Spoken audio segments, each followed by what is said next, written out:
We're in book 3,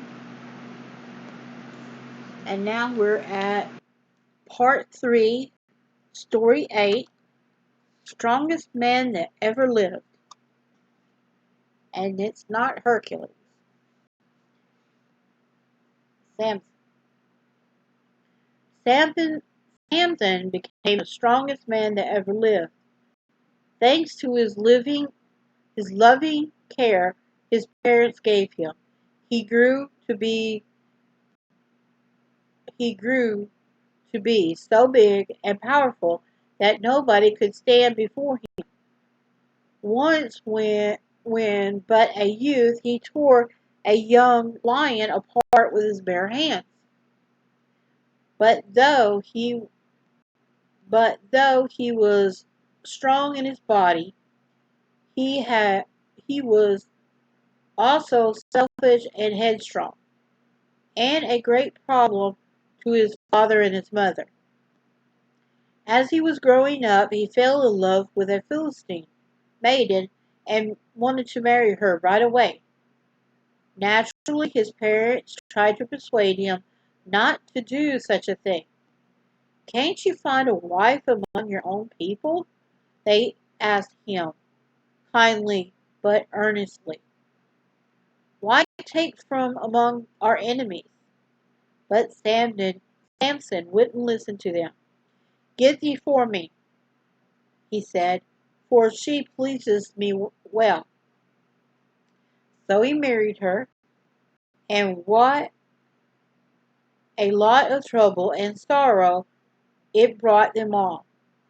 One day he happened to pass by the carcass of the lion he had killed. He noticed that there was a swarm of bees with honey in it.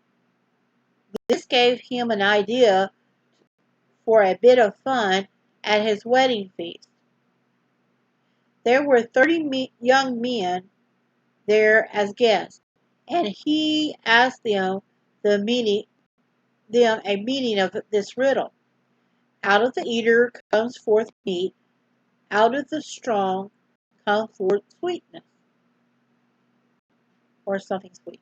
I kind of remember it. Then he offered to give them each a suit of clothes if they could give him the answer during the 7 days of the feast. If they failed to answer him in time, they were to give him 30 suits. Unable to guess the riddle, the young men began to worry. They were afraid that they would have to give up their own clothes to Samson, and then what would they do? On the 7th day, they came to Samson's wife and persuaded her to try to find out the meaning of the riddle. She pleaded with him to tell her, and in a moment of weakness he did. Then she told the young men, and they came to Samson and said, What is sweeter than honey, and what is stronger than a lion?"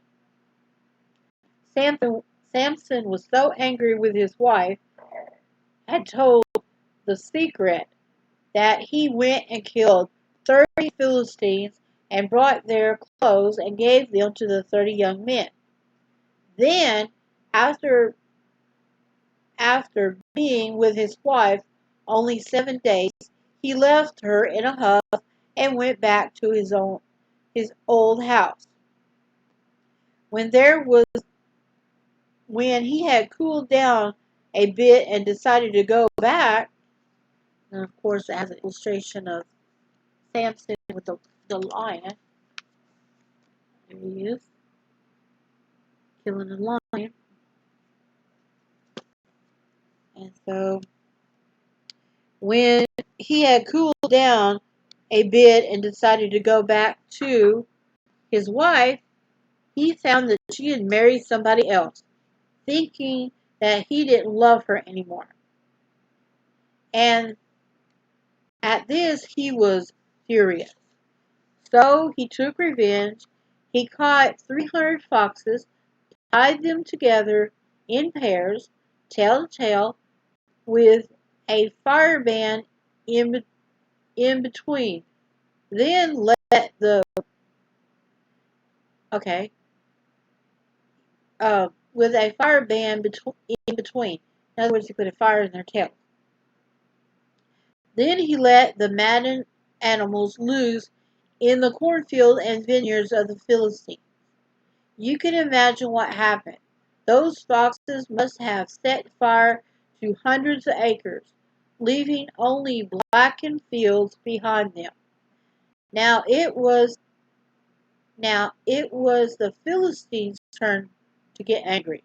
They marched into the land of Judah and demanded that Samson be handed over to them for punishment. So 3,000 men of Judah surrounded Samson, bound him, and gave him to the Philistines. No sooner had he no sooner was he back among his enemy when he broke his bonds as though they were flax burnt with fire. They're really breakable. And he picked up a jawbone of a donkey. Don't like to say this word. And slew 1,000 men with it, with just a bone. By the time his fame was strong as the strongest man on earth was spreading, everybody was afraid of him. Try as they would, the Philistines could not catch him. One night when he was in Gaza, the rulers of the city shut the gates so that he couldn't get away. But at midnight, Samson carried away both gates and gate posts and dumped them on a top of a hill some miles away. That sounds something what Hercules did. He did that. So, just to you the idea. All right, back to the story. The next morning, when the Philistines saw the great gap in the wall of Gaza, they must have been in shock. But what were they to do? This giant of a man was just too strong and too smart for them. Then they heard that Samson had fallen in love with a woman named Delilah, and they made up their minds to work together to work through her to get him.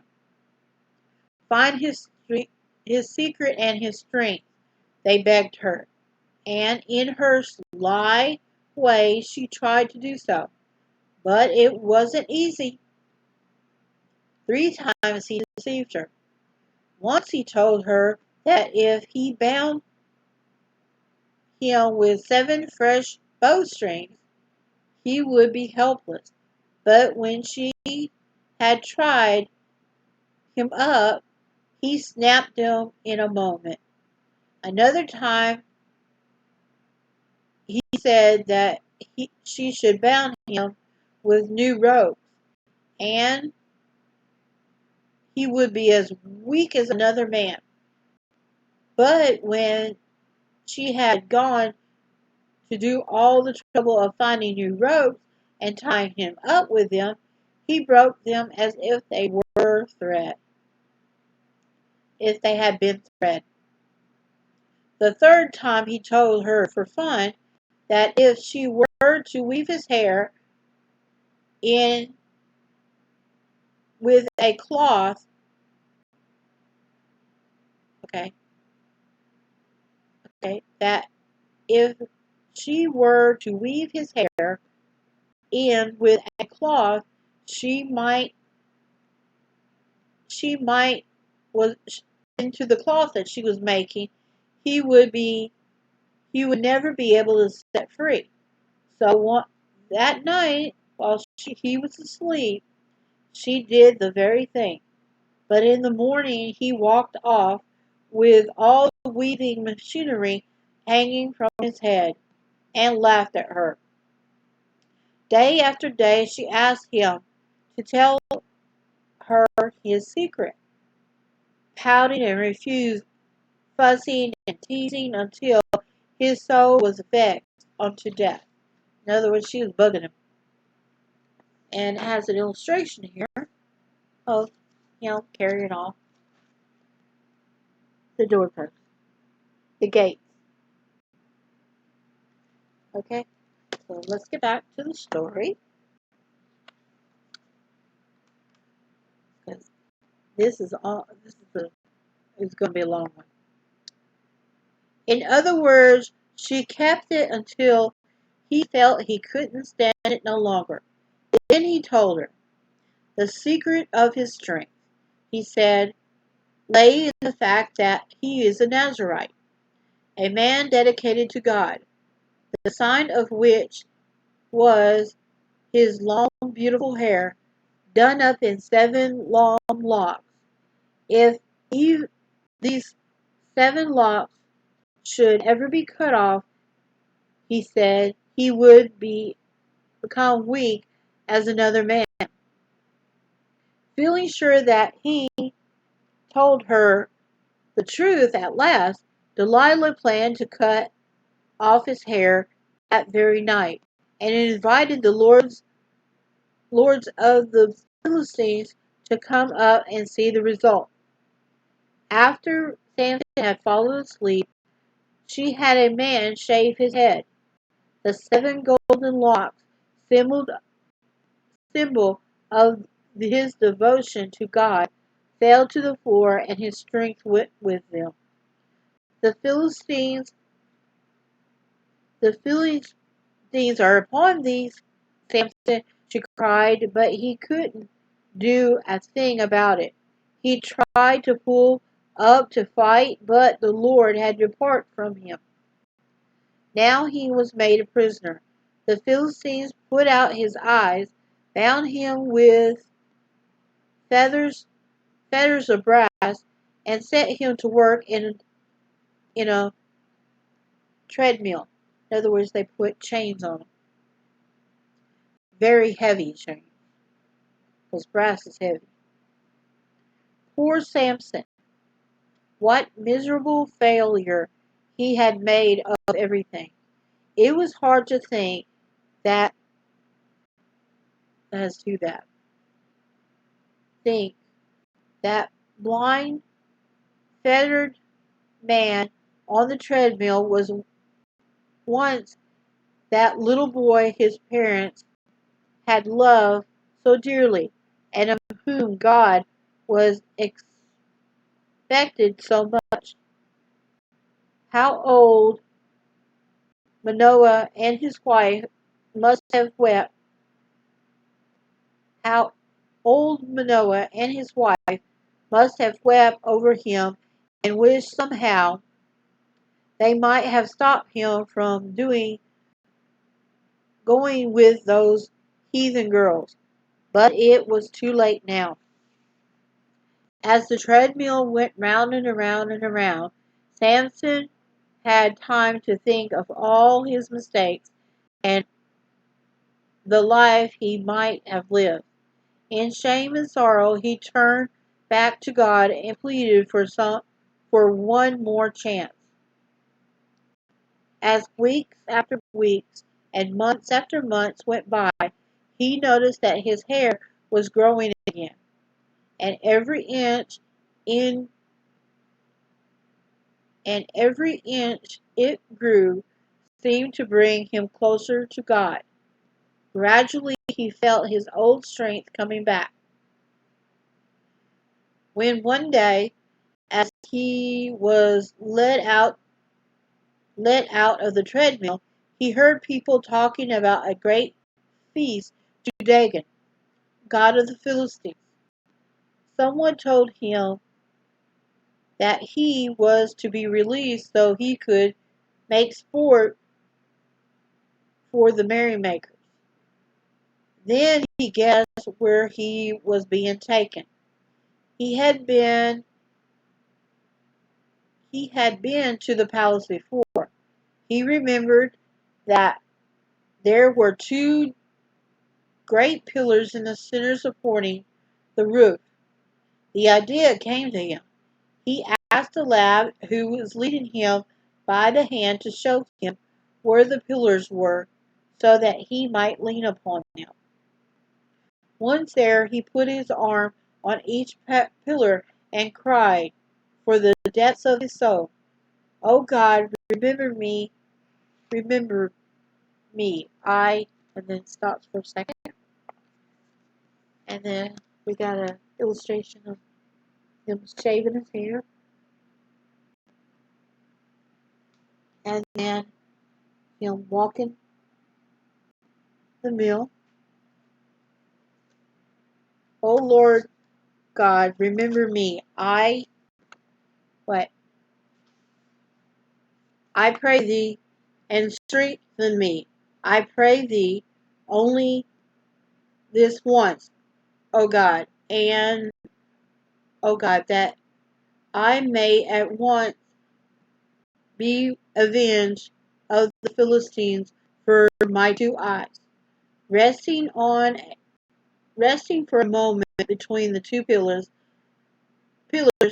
he prayed he might die with his enemies. Then he bowed himself with all his might, heaving and tugging at all the pillars. Suddenly there was an awful rending noise as they toppled and fell. Then the whole place came crashing down onto him, together with 3,000 people he had been setting, who had been sitting on the roof.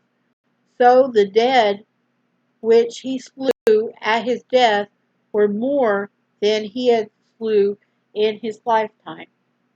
So Samson died, the strongest man who ever lived, the man who, had he tried to please God instead of himself, might have been one of the greatest men in history. And then it has a picture of him pushing the stone. That's the full pager. And there he is, Samson. That was part 3, story 8. I'm gonna stop, and I'm breaking these up. Oh yeah, this right here does have caption.